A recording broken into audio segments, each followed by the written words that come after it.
That's right, Breech. It's Pick Six podcast time, off-season preview edition. Me, Ryan Wilson, joined by John Breech. It's officially the off-season, which means, Breech, it's full-time mock draft Wilson mode. But before that, we're going to talk a little off-season stuff. In particular, what teams might take a step back next season? Will Lamar get traded? Why am I talking like this? Will Daniel Jones, can't believe Billy put this on the rundown. Will Daniel Jones get the Giants to the Super Bowl? Come on, Billy. What's next for Derek Carr? And much, much more. Johnny Breech, how are you doing? Well, you went into your NPR voice for 10 seconds, so I got a little bit confused there. And then I am surprised to even see you right now. I just thought you just locked yourself in a closet for the next 3 months and just did mock drafts and did HQ hits from this closet, and you were just all draft all the time. But thanks for taking some time out of your day to talk about something that has nothing to do with the draft, Wilson. You're welcome. Speaking of which, if you're watching us on YouTube, hit the old thumbs up button. You can subscribe to the podcast wherever you get your podcasts, Spotify, Apple Podcasts, wherever. As John mentioned, if you like the draft, you can follow the With the First Pick podcast, which is with me and, as I describe him, our general manager, Rick Spielman, who was the Vikes general manager for a decade. And so do all that stuff. It would make us very happy. And Breech would be able to buy his daughter a new pair of shoes. And you know what? I'll throw in a Rick Spielman note. I had never met him before Super Bowl week. I chatted that guy up. He probably thinks I'm the most annoying person on the planet. Spent about half hour talking with him at media night and just asked him about everything I could think to ask him about. And he answered every single question. He's a great guy. He is an open book. And you know, it's sort of weird because when you think about, owners of football teams, obviously, you have great relationships with those guys, too, as it turns out. General managers, they feel like they're on another level. But when you talk to Rick, he treats you like just one of the guys. And he will literally tell you anything that you ask him in general. He's an open book, and he's great on the podcast. Breech, I don't know if I told you that in Mobile at the Senior Bowl the week before the Super Bowl, I met a couple of his former draft guys from the Vikings. And to a person, they both came up to me and said, when we listened to the podcast, that's exactly how Rick treated us. Because Rick is a ball buster, and he likes to call people out. But underneath that, he's an incredibly gracious, nice person. And it was nice to commiserate with some people who actually worked for Rick and got paid to do Well, that. I will say the person who got called out the most during Super Bowl week was definitely Pete Prisco. That's, Prisco gives us a hard time, but he has a hard time battling back from Spielman. It's pretty you never see someone with a higher up on the chain than make fun of Prisco, and that happens. So it was nice. It happened frequently, for sure. Joke's on you, Prisco. Joke's on you, Petey Pancakes. All right. This is the first thing that Billy wants us to talk about. Teams that will take a step back next season. And Breech, you probably know the fun fact. I'm going to make it up off the top of my head. Typically, there's always a handful of teams that make the playoffs the year before that struggle to make the playoffs the next year. And by struggle, I mean miss it entirely. So I guess the question that I'm putting to you is, which team, quote unquote, overachieved this year and might be looking to take a step back next year? Let's see. I'll give you the teams that made the playoffs. The Bills, the Dolphins, your Bengals, the Ravens, the Jaguars, Chiefs, and Kansas City in the AFC. Let's start there, then we'll circle back to the NFC. Well, so I think the stat is there's 4 new playoff teams every year since like 1990, which means there's going to be at least 4 teams from this past postseason that do not make it. And you're only asking me to name one. Is that whatever you think? Whatever strikes your fancy. You know what? I will say I'll take the obvious one. I feel bad saying it. It's just low hanging fruit. The Tampa Bay Buccaneers. They were barely a playoff team. Yes, they're in a bad division, but I don't know who is there going to be their starting quarterback. Are you giving the job to Kyle Trask? Are you giving it to Blaine Gabbert? Are you going to go out and sign someone? I have no idea, but whatever they do, I don't think they're going to find a huge upgrade over Tom Brady, and they only won 8 games. And are they going to improve on that? I don't think so. So if you can't win more than 8 games, you're not going to make the playoffs. So I think that would be my top ranked team that is not going to return to the postseason. We are definitely in off-season form because I read the list of playoff teams from the AFC and said, we'll start there, and you went straight to the Buccaneers. But as you mentioned, the Buccaneers have the 19th pick. That's way too low to probably get a quarterback, to your point. So they have some things to sort out. They fired Byron Leftwich as the offensive coordinator. Todd Bowles is still there. On the NFC side, 3 teams from the NFC East, the Eagles, the Cowboys, and the Giants made the playoffs. The Vikings made the playoffs. And look, the Vikings weren't posers. They won 13 games. but they won every game by a half a point, which was impossible until last season. You mentioned the Buccaneers, and then, of course, San Francisco and Seattle in the NFC West. So I'll go back to the AFC. Let me ask you this. And we'll see. Do you think are the Dolphins going to be better or worse next year? What's funny is that I was trying to figure that out in my head, and I would have just not talked for 5 minutes, so I just went straight to the Buccaneers. I went to another Florida team. That's because you asked about the AFC. I think that they are going to be better. I just think they can get 9. I think 9-8 or 10-7 is about where they're going to be. As long as their quarterback situation stays the way it is. It's a solid roster. You still have Tyreek Hill, you still have Jalen Waddle, you still have a stacked offense. If Tua stays healthy, I just don't see that team taking a huge step back. No, I think that's right. I thought Tua was good when he was healthy. The concern, of course, of the concussions. So if I have to drop a team, I'm going to drop the Ravens. Ooh. There's concern about Lamar in terms of the contract, not about the football stuff. He did have the injury and didn't play. They changed offensive coordinators. They now have Todd Monken in there. Todd Monken had great success at Georgia the last few years, so that perhaps is an upgrade, but then you have to figure out how does that fit inside the offense that includes Lamar. And this allows me to get in, if you had to guess which team I'm going to put in the playoffs, which team do you think is going to be in the AFC to replace the Ravens? Well, you're Ryan Wilson, so I'll say the Steelers. Steelers 2.0, Mac Jones and the Patriots. They're back, baby. Bill O'Brien, going to get that team right. Mac Jones, whatever the odds for MVP, bet him now because you're going to win $1 trillion when he wins MVP next year. Oh, my God. Don't do this bet, people. Don't set your money on fire. I will say an AFC team. So just because I think the Dolphins win 9 games doesn't mean I think they'll make the playoffs. I just think they're going to be very similar to how they were this year. But you know what? I will go on a limb. I will make my AFC team the Los Angeles Chargers. You want to get Brandon Staley fired so bad. Well, look, I don't want Brandon Staley fired because I think that Andy Reid loves having him in the division. So, that's good for Andy Reid. But the one thing I will say about the Chargers is, we don't know what is going to happen with Keenan Allen. There's been some speculation that he could be a salary cap casualty. So you're losing one of your weapons. This team went 10-7, maybe could have been a little better, could have been a little worse. But here's the thing is I think the Raiders will be better when Josh McDaniels has a quarterback he wants there. Not that I think the Raiders are going to make the playoffs. I think the Broncos are going to be better. And again, not that I think they're going to make the playoffs, but if they went 5-12 this past season. If they go 8-9, those 3 wins, I just think the division is going to be overall more difficult because I could see the Raiders and Broncos both becoming 8-win teams, which adds 5 more wins to what they did this past year.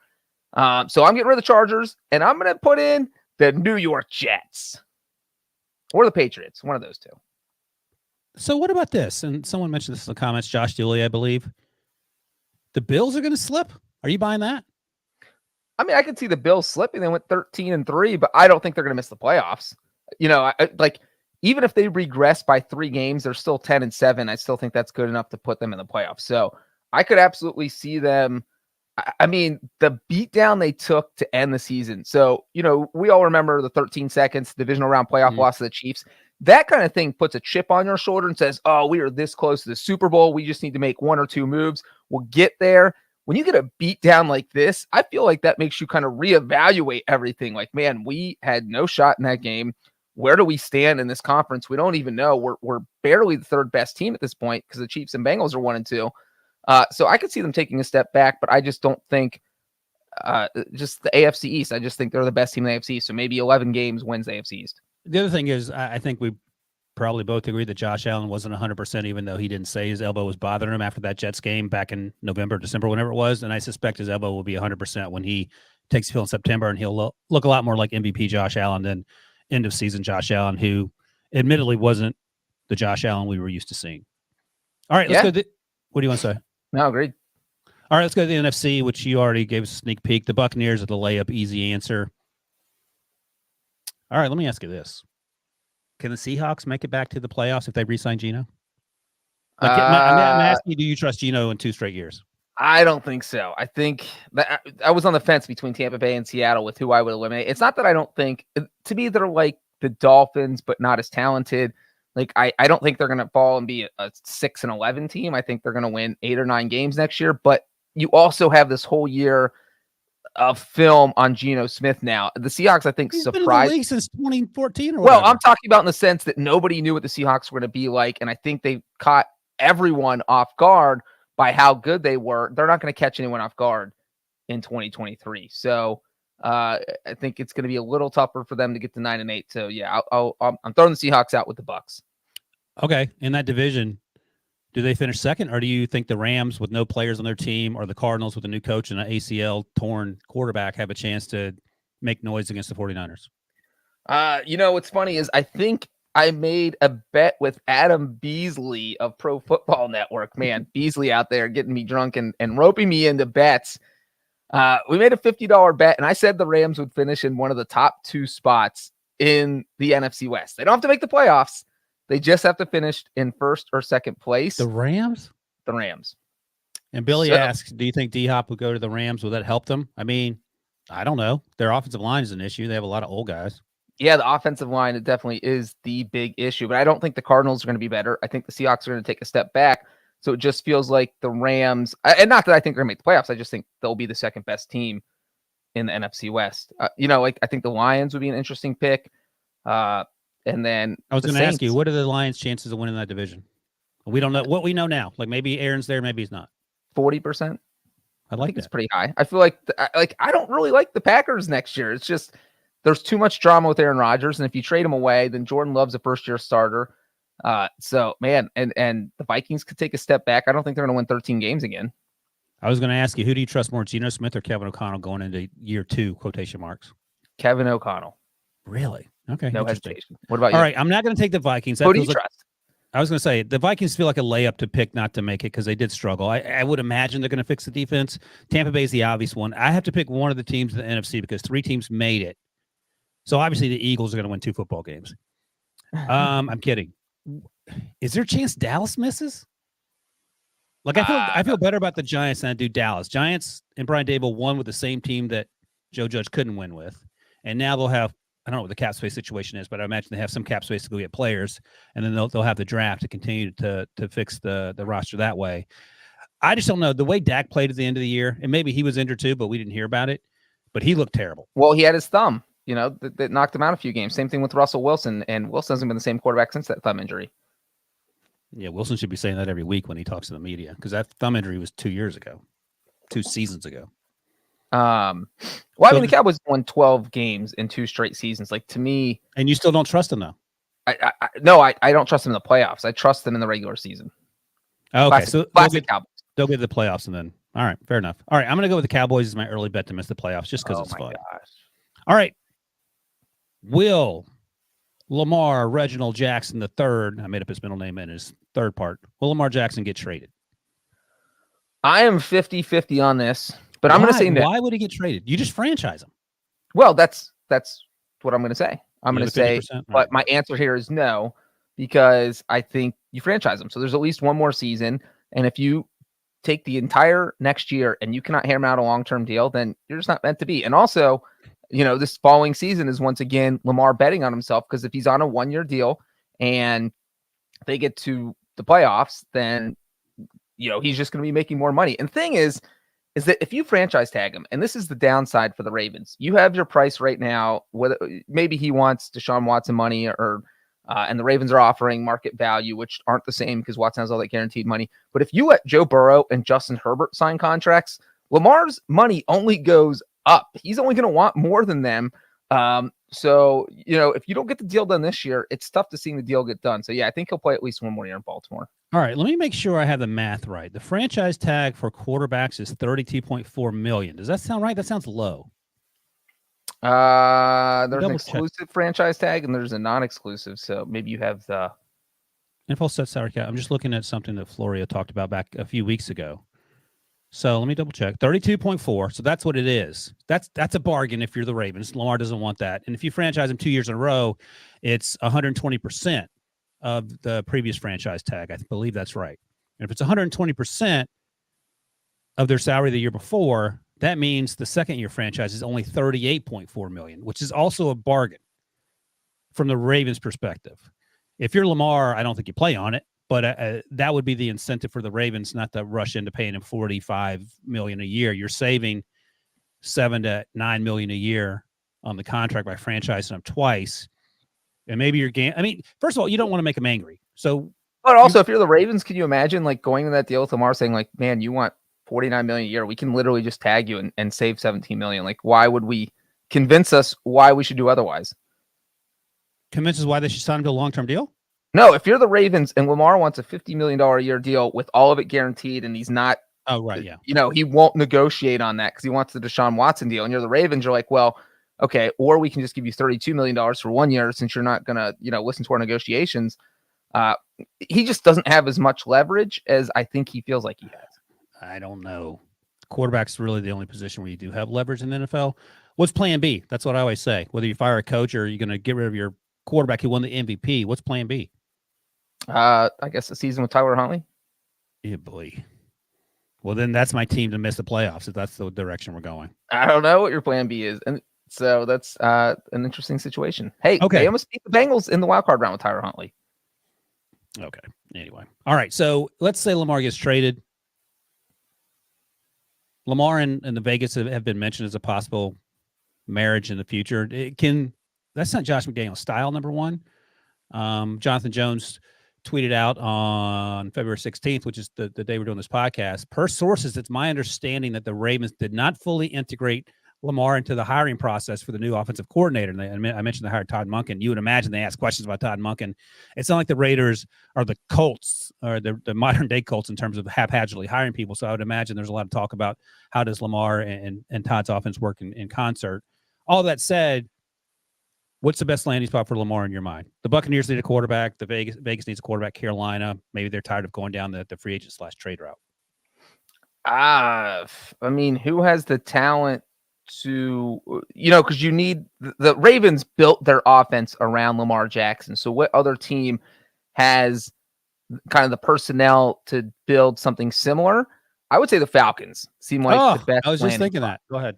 Well, I mean, we saw what they did. Arthur Smith was so creative with the talent he had to work with last year, and their rushing attack, I think, surprised everyone. I don't think anyone thought that's what they were going to do. They ran the ball pretty well, and even though they only won 7 games, I'd say they still exceeded expectations. You throw Lamar in there, and man, that makes that offense a lot more fun. It was already way more fun to watch than I thought it was going to be. And there's not a lot of landing spots. I mean, Houston has 2 first-round picks. You're not trading 2 first-round picks. Would you trade the 12th overall pick if you're the Texans to the Ravens for Lamar? No. Really? No. How come? I just don't think he's a good fit for the Texans. Well, they have a new coach. They have a new offensive coordinator, Bobby Slowick from 49ers, where they were running the Trey Lance offense. What about the Titans with Derrick Henry and Lamar? I like that. They still have offensive line issues, and they give up their first-round pick, which is pick number – they had the 11th pick? Good Lord. How did that happen? Because they lost to Jacksonville. So they have the 11th pick. You need to fix the offensive line. I'm going to make notes of these and ask these questions to Rick Spielman on the With the First Pick podcast. So check that out because he's smarter than Breech. I'm not sure if he's smarter than me, so he may have some insight. Well, what do you think about Shane Steichen saying, hey, I had Jalen this past season in Philly. Mm-hmm. Why don't I trade for him, bring him to Indy, and I can run something similar? Okay. So would you trade the 4th overall pick for Lamar, or would you just draft C.J. Stroud, for example, if he's there? Probably draft. I'd rather not pay a guy $50 million per year. I don't know what their cap situation is. We'll have to look at that. But it feels like, but you know what you have on Lamar, and that division stinks. Right. And Steichen has experience, in much the same way that Bobby Slowick had experience. Yeah, but I'm not giving up the 4th overall pick for Lamar. I'd give up. What about a future first and a bunch of draft maybe picks? A future first, because I think that if I can succeed with him, then, that's going to be a lower first-round pick. Billy makes the obvious point that Lamar is an MVP Breech. From 3 years ago. Yeah. And he has gotten progressively worse since then, and he's been battling injuries. So those would be my concerns. I don't know if he's gotten progressively worse, but he has battled injuries. Well, he has regressed. Okay. He has not played as well as he did in 2019, and the last 2 seasons he's missed games due to injuries. All right, fair enough. Well, that would be something to watch unfold. It boggles my mind to think that the Ravens would move on from him, but stranger things have happened, mostly all last offseason. Russ got traded. Devontae Adams got traded. It's a bunch of crazy stuff. All right. Here's one that someone was clearly. Wait, if Lamar Jackson gets traded, does that mean Joe Burrow's the longest tenured starting quarterback in that division? He is, and he's still 8 years younger than Kenny Pickett. That's crazy. Yeah, that's true. Man, Kenny Pickett's coming. All right. Here's one of the craziest questions you'll be asked this offseason. And Billy, I'll be praying for you, my man. Can Daniel Jones get the Giants to the Super Bowl? This is Billy just wanting us to shut down another NFC East team that's saying no one can compete with the Philadelphia Eagles.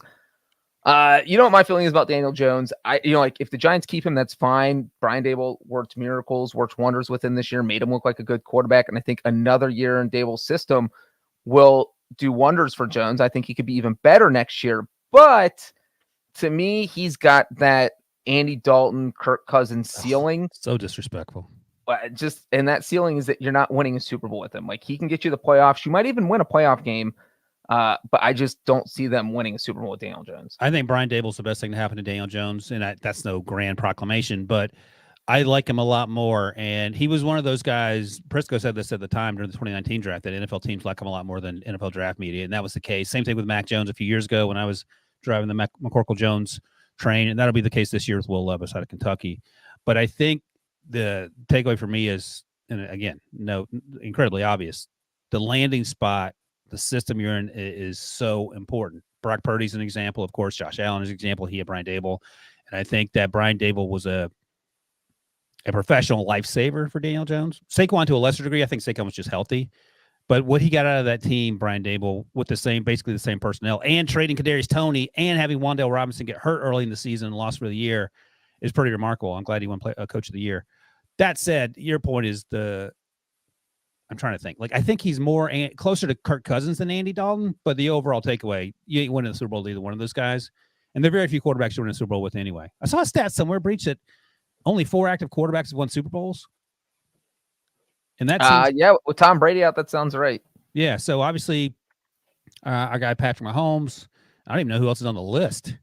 Who else is on the Super Bowl? Russell Wilson. Oh, Russ, Aaron Rodgers. He's still technically in the league.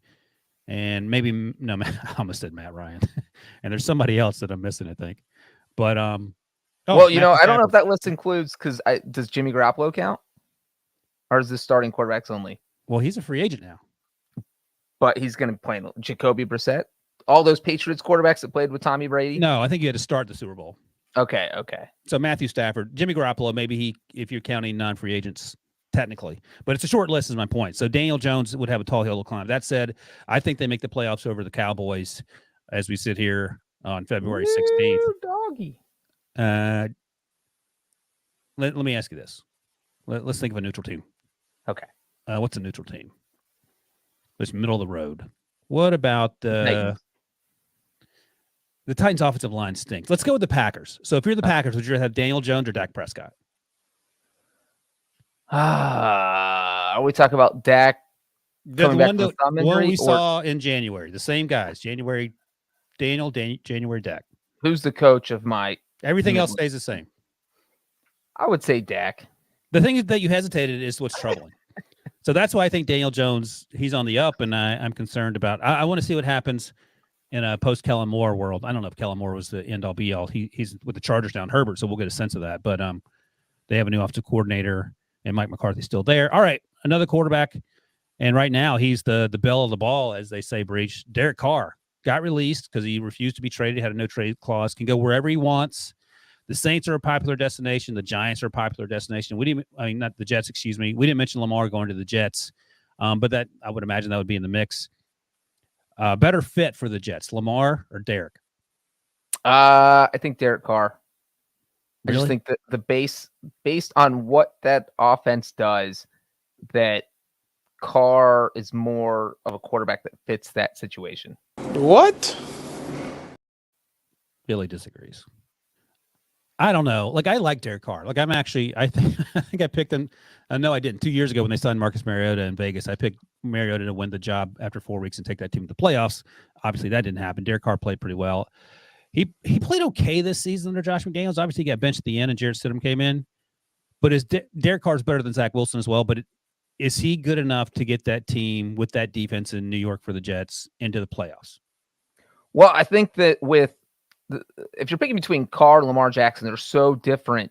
Like their skill set's so different that you as a coach have to decide, like, hey, look, what are we going to do here? What do I want? What am I trying to decide my offense to look like? And it just feels like, hey, guys, we just saw Nathaniel Hackett. Billy's playing the clip here. You want Nathaniel Hackett running an offense with Lamar Jackson? Because that just seems like it's not going to work. So it's more of the scheme fit that I think Derek Carr would work better with Nathaniel Hackett.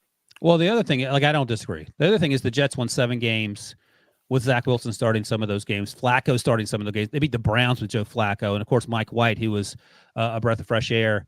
And if you throw in Derek Carr, who's above, he's above replacement level. I have to look at the Football Outsiders number to see where he measured out this year. But in general, he was in the MVP running before he broke his lower leg a few years ago. I think he helps get that team to the playoffs. Are they better than the Dolphins in that division? If they put Carr in New York? Yeah.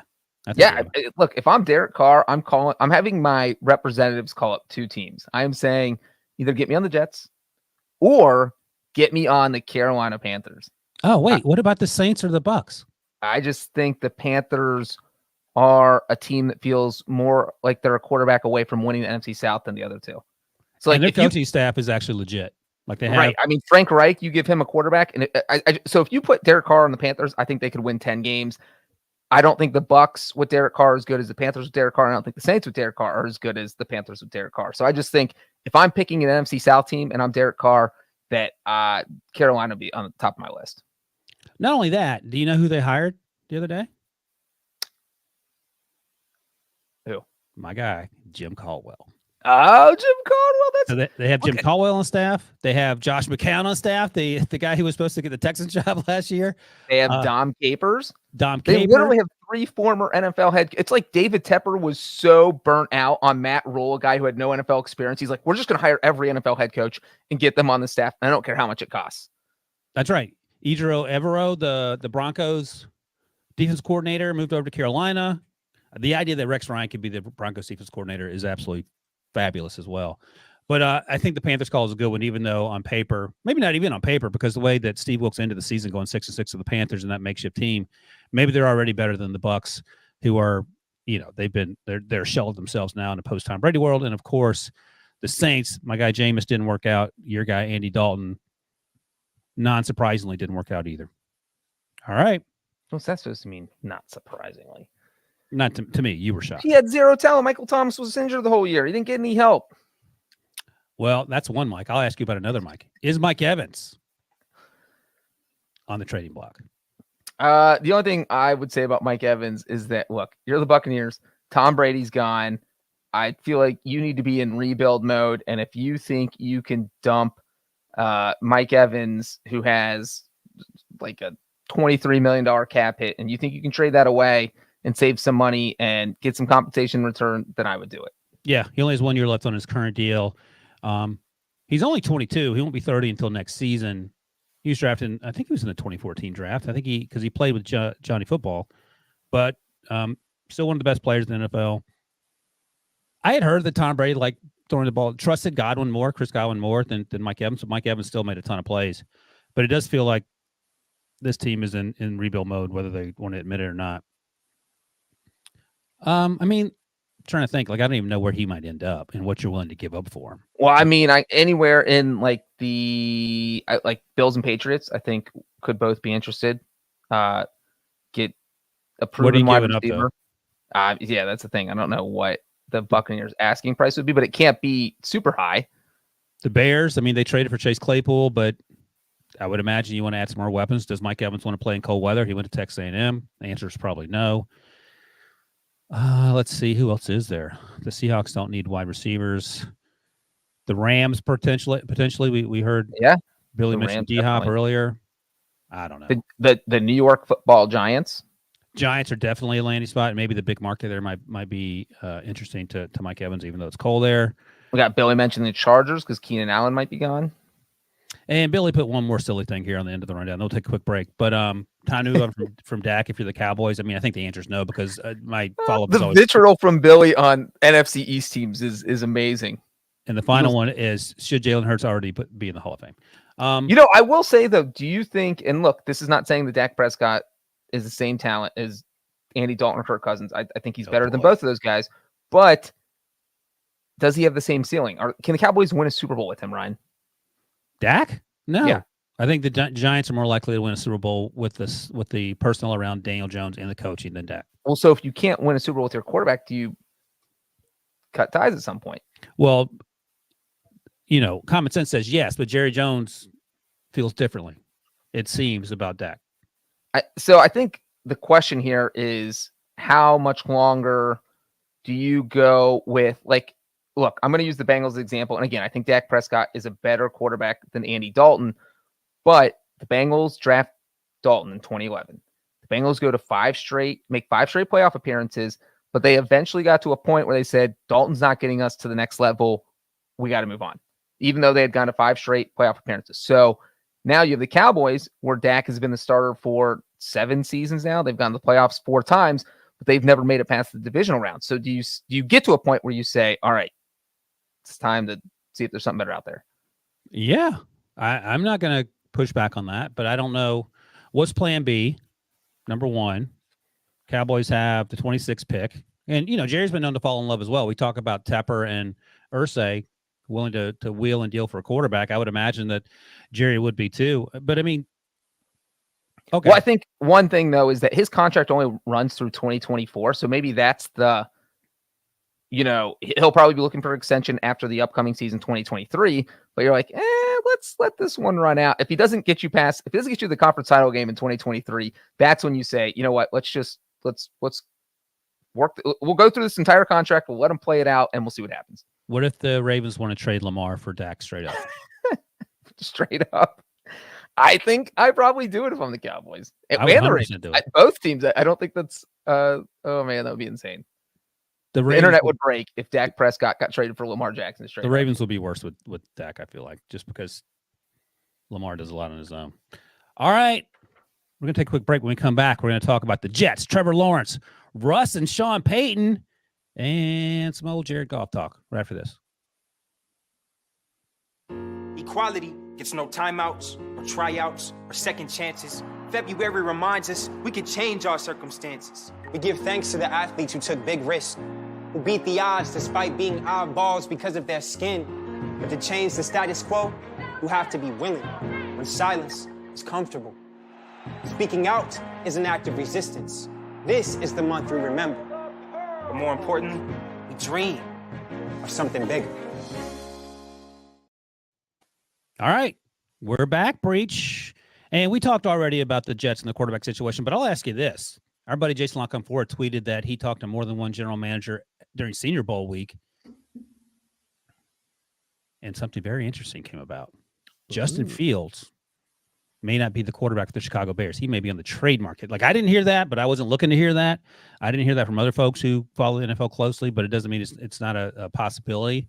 If you have the number 1 overall pick and you've seen Justin Fields for 2 years get absolutely beaten down week in and week out because of the offense you ran until the last half of the season with Luke Getsy, new regime, new coach, would you think about trading him and take a quarterback number 1? I mean, the whole offense is horrible. The offensive line is horrible. And you're going to throw a rookie quarterback back there to get destroyed. That just seems like a recipe for disaster. So that just seems like an incredibly risky move. I'm not saying they won't do it because they're the Bears and they make incompetent decisions regularly. But yeah, I don't know. Yeah, I wouldn't do it. And again, not breaking news there. They had the first overall pick. I think you trade down. You stay with Justin Fields, who showed glimpses of being really good, especially with his legs. And we saw how successful Jalen was with his legs, Jalen Hurts, throughout the course of the season and even in the Super Bowl, and then build an offense around him that caters to what Justin does best. And if Justin ends up 85% of Jalen Hurts in a year, I think that's exactly what you want. But you can't have the offense the way that Matt Nagy had it in Justin's first year and the first half of last season with Luke Getsy. You have to sort of figure it out and then keep him healthy. So I think you trade down, get a bunch of offensive linemen, sign a bunch of offensive linemen, focus on offensive linemen.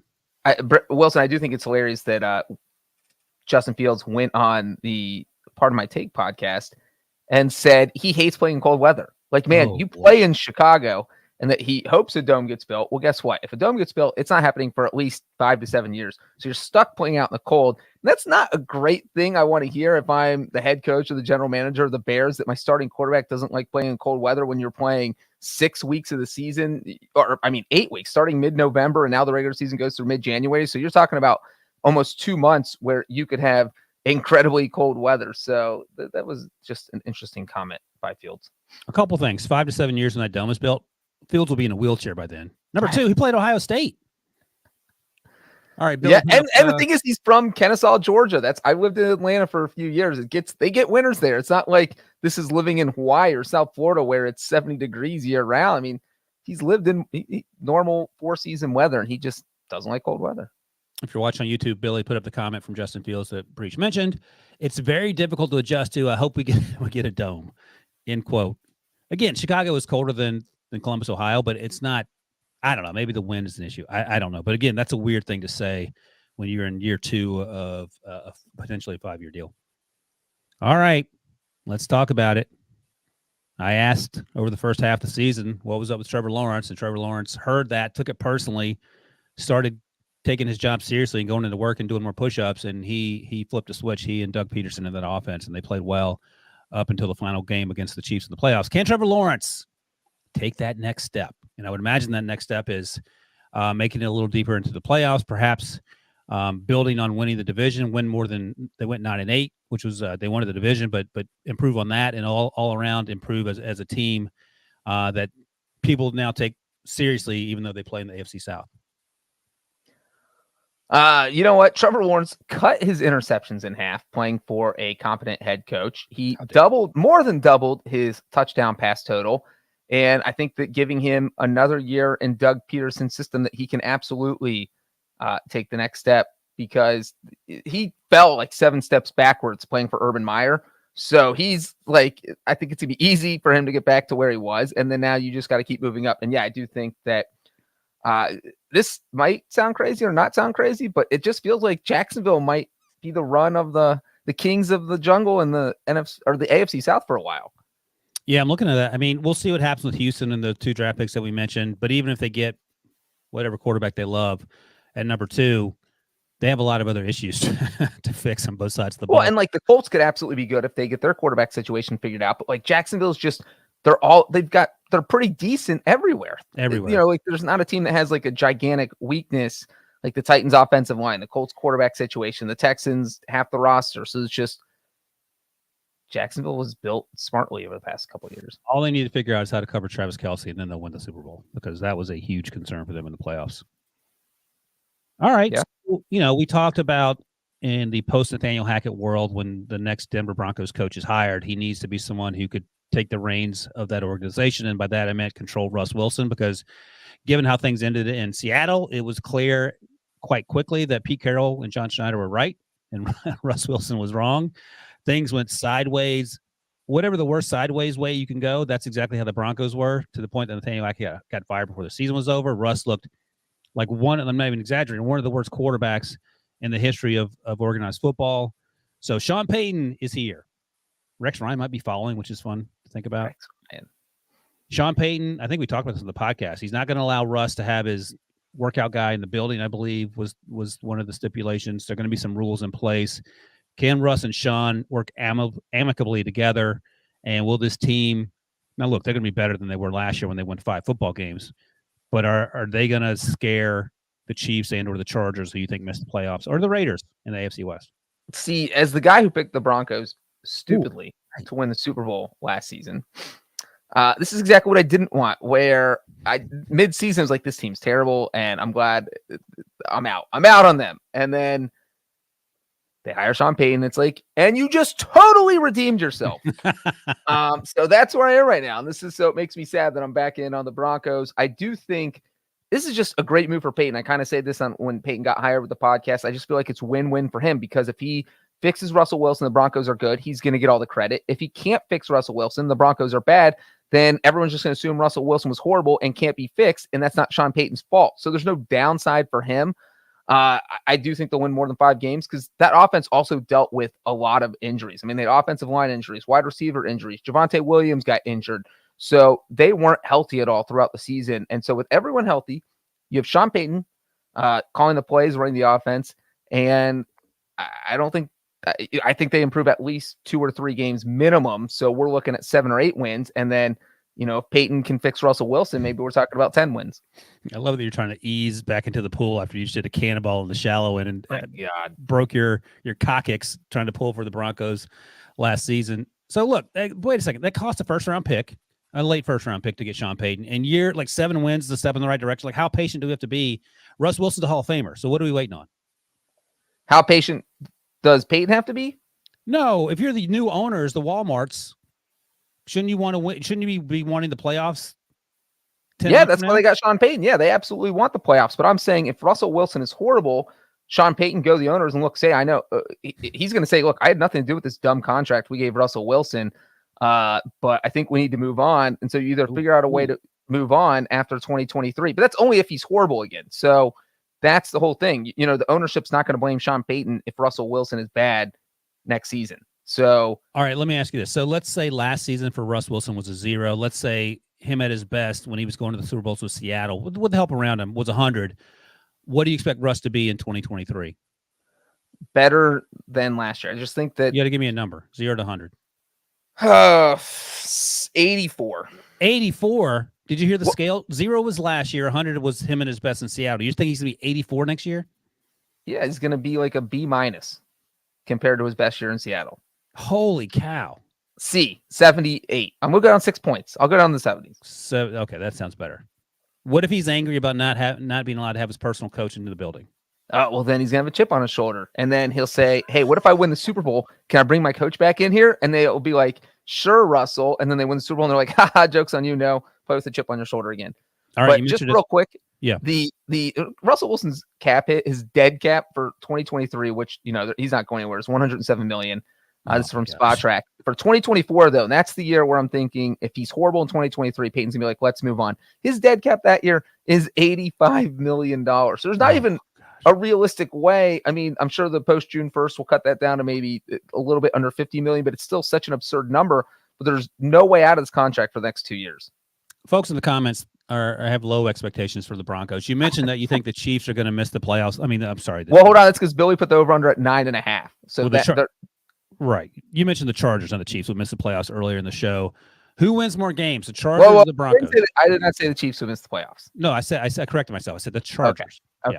You said the Chargers could be a team that regresses.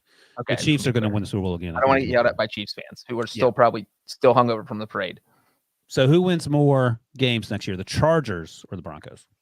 I'll say the Chargers, but I'll say the Broncos finish within 2 games of them. 2 games? That's embarrassing. What, is that too much or too little? Embarrassing for the Chargers? Embarrassing for Russ Wilson to be like, oh, you're 2 games within a team that missed the playoffs, and you're still not going to the playoffs. Well, what if the Chargers are 9-8 and the Broncos are 7-10? The Broncos need to win more games than they lose. They went 5-12. If you go 7-10 or 8-9, you win. You improved. Might I direct you to the comments you just read about Russ Wilson's cap hit? That's on Russ Wilson. Sure. Yeah, exactly. And that's on the general manager for giving him a crazy contract without seeing him play a single down for Denver. Oh, I'll tell you a funny story quickly. Like George Payton, the general manager of the Broncos, has been Spielman's right-hand man for like literally 30 years. Like Spielman, he would take George everywhere he went in terms of when he moved from one team to the next. And as you mentioned, Rick will talk about anything. So we were driving around Mobile, Alabama, going to practice or something a few weeks ago. And that's when the Sean Payton news broke. And I said, hey, do you think Sean Payton's going to be able to be able to fix Russ? And I was just thinking about that, nothing else. And like I said, Rick will talk about anything. He goes like this. He goes, we'll see. I was like, oh, that's weird. And like an hour later, I was like, oh, you don't want to talk about it because of George. He goes, yeah, I'm a pretty easy book to read. I'm not talking about my guy and how things are going to happen. I hope it works out, but I'm not telling you anything, dummy. So we'll see. I'll have to push him on that later. All right. Another crazy question from Billy. You must have wrote this at 2 a.m. We already had the Daniel Jones Giants Super Bowl talk. Can Jared Goff get back to the Super Bowl with the Lions? The thing is, I think this is less crazy than the Daniel Jones talk. What do you think? You know what? Let's switch this question to, can Jared Goff and the Lions 33-year playoff win drought. 33-year drought without a playoff win. You know, we had all the talk with the Bengals finally ended. It was at 31 years. Or 32 years, excuse me. It was 31 years for the Bengals, but it's going to be 32 years for the Lions, who have not won a playoff game since the 1991 season. So let's take baby steps. Can the Lions win their first playoff game since 1991 with Jared Goff this year? Give me some odds on the yes/no. I'm guessing it's yes probably, plus. I would say like plus 180. Yes. It's got to be higher than that. You think because so? They got to get to the playoffs. This team is good though. That's why the wins over Wilson was plus 180. Well, to win the Super Bowl, they're plus 3,000 to win the Super Bowl. So I guess it's not that out of. Because I mean, they won 9 football games. They started slow and then got red hot. Had a chance to make the playoffs. I don't remember the scenario that they needed. That obviously didn't work out. They're better than the Packers. They're better than the Bears. How much worse are they than the extremely lucky Minnesota Vikings that went 13-4? Well, I think the Lions are good. That's the thing and I do think they can get to the playoffs. And you could certainly make the argument that they're, from a talent standpoint, they could be the second best team in the division going into next season. Maybe first. You want to make that? You want to go that far? I mean, if you did, I wouldn't even rip you for it and make fun of you, because it's you could make the argument. So yeah, I think that it's completely possible, and I hope it happens because Lions fans deserve it. A Lions fan paid for the conversation we had with the money that went to charity in August. Oh, really? That goes. What charity go to? What charity do we donate to? St. Jude's is what we usually St. Jude's. Yeah, St. Jude's. So yeah, I was a Lions fan. He was nice. Had a great conversation with him, and I was like, man, I hope you guys eventually win a playoff game. So yeah, I think this team is absolutely talented enough to win a playoff game next season. All right. Which team wins a playoff game first? The Lions or the Cowboys? Ooh. What if it's Cowboys versus Lions? I will take the spread's going to be Lions minus 12, and I'm taking the Lions. Well, they played each other in, I think, 2014, and there was a controversial call, like a pass interference or something, defensive holding, and the Cowboys ended up winning 24-20. You know what? I will just say, and look at this, Billy getting the chart out of playoff wins since 2020. The Lions have the big 0, or since 2000. That is an ugly number. 2000 to 2021. Let's see where the Bengals are. Where are the Bengals now? How many playoff wins do they have? I can't see that well. The Bengals, it's 5. They have 5 all Joe Burrow wins. Unbelievable. Thank you, Billy. Burrow. Yeah, if you're watching on YouTube, you can see the graphic of the Lions, the big 0. Every other NFL team has at least 1 playoff win since 2000. Even the Browns. Who the Browns beat? Oh, the Steelers. G. Wilson. I was thinking about the 2002 game where Kelly Holcomb lost in the last minute to the Steelers and Chris Fuamatuma-Afala, but I forgot about the Baker Mayfield whooping that we took in Big Ben's. I think it was Big Ben's swan song. Here's the thing about the Lions winning first before the Cowboys in the playoffs. It feels like Dan Campbell's gotten that team over any stigmas associated with losing in Detroit, whereas I'm not sure Mike McCarthy in January has done that with the Cowboys. Well, that's the thing, is I do feel like with the Lions that that the Week 18, the season finale game against the Packers, felt like a playoff game. And that's the kind of attitude you want to see, that his guys came. They had literally nothing to play for. There was nothing to be gained except to know that you are keeping the Packers home from the playoffs. And they went out and won a game that was played in a playoff atmosphere. So that's what makes me think that they can do this next season. And you look at how they finished. I think they went 8-2 in their final 10 games. I mean, that's insane. So yeah, I think the Lions absolutely could win a playoff game next year. Speaking of insane, before I forget, Breech, we missed you on the Super Bowl podcast because you were actually at the stadium writing. But the Chiefs' victory also meant that Wilson boy won the I have to Venmo you. What? That's right. It was me versus Brinson. Eagles versus Chiefs. So you owe me $33.33. Yeah, that was a big win because I was down to one team, I think, after the first round of the playoffs, maybe.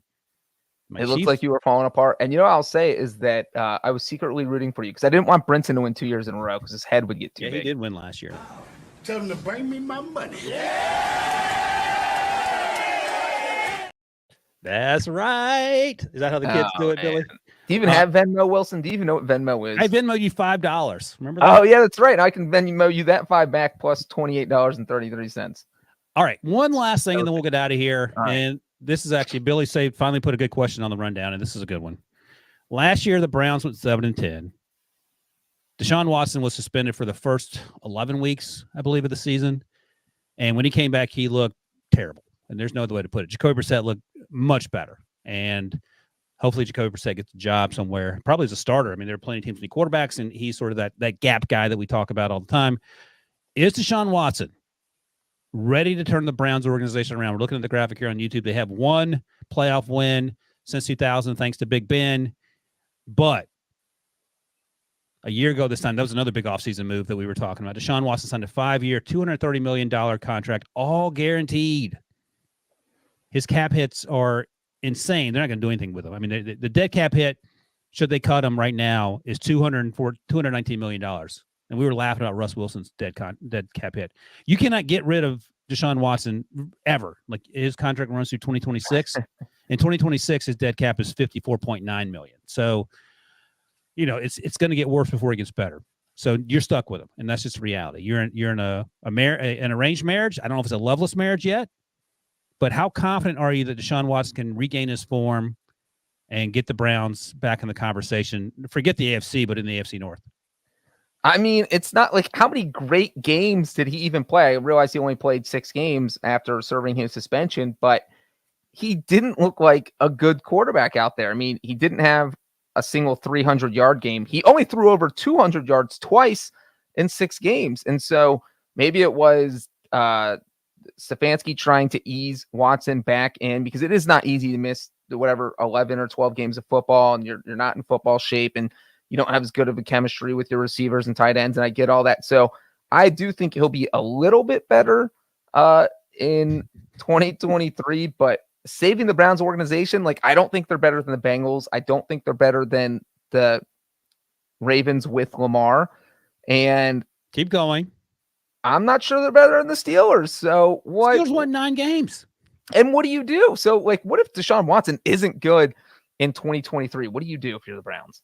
So instead of saving the Browns organization, is DeShaun Watson going to destroy the Browns organization? This is it, and they just fold because they can't afford to pay the rest of his contract?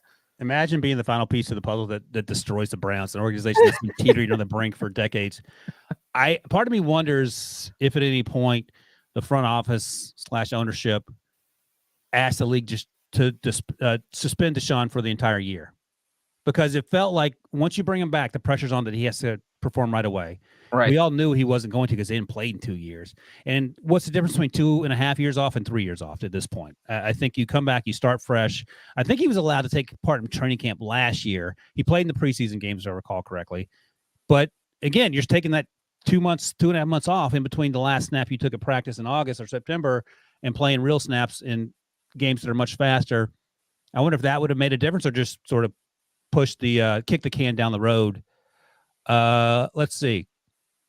Rate them. Would you rather have on this Browns roster, same coach, everything changes, would you rather have DeShaun, Dak, or Jared Goff?